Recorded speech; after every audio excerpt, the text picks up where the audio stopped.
I kick rocks to pass the time to forget I'm missing you. I try to tell these stories of the bad days, but nowadays I feel like time fades away. Now I'm the only one that doesn't remember your face. It seems like I'm the only one who's crying on the inside and screaming on the out. I'm the only one who's been space bound to you. My cries tell the truth. If I wasn't out of space, I'd be floating away trying to get to you.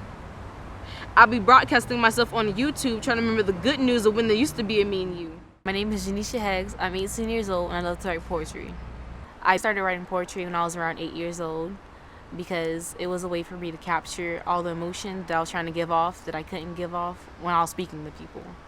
I was just writing down how I felt, and some of it rhymed, some of it didn't rhyme, and I didn't immediately start sharing my poems because they were so personal.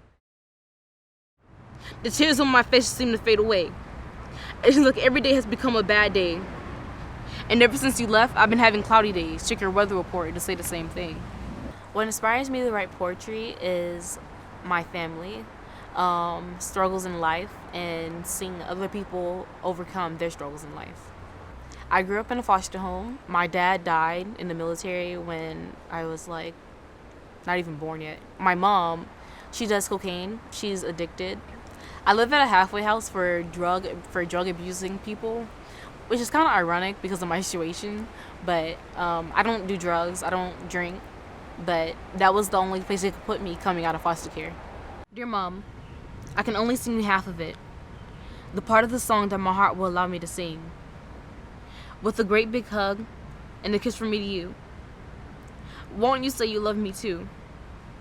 You see, Mom, yeah, I never had you around, but somehow that song still makes me smile.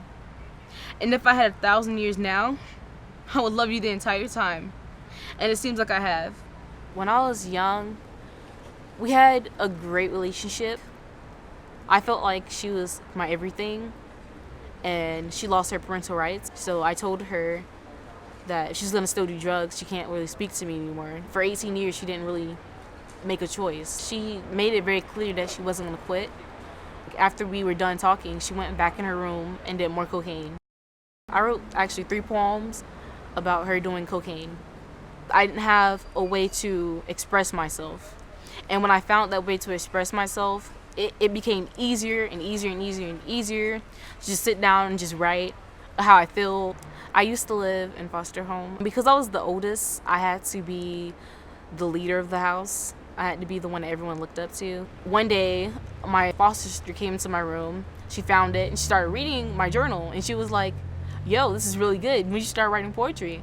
When I write, I don't just write for myself. I write for other people who go through the same situations I go through. When I was like 6, they found out I had cancer. It was really scary. Like, at first, I didn't really know what it was. So I had to go through chemotherapy. And slowly, like, my hair started to fall out. I went through most of it alone. I want you to feel the empowerment of the poem. Like, I want you to feel the pain. Like, the way I read it is for you to feel what I'm going through. For aspiring poets, like, you guys are amazing. Like, don't let anybody tell you that you're not amazing, because you are. The fact that you can put your feelings down on paper or just write anything out on paper, that is completely amazing. And for someone to tell you that you can't do it, that's a shame, because I think you can.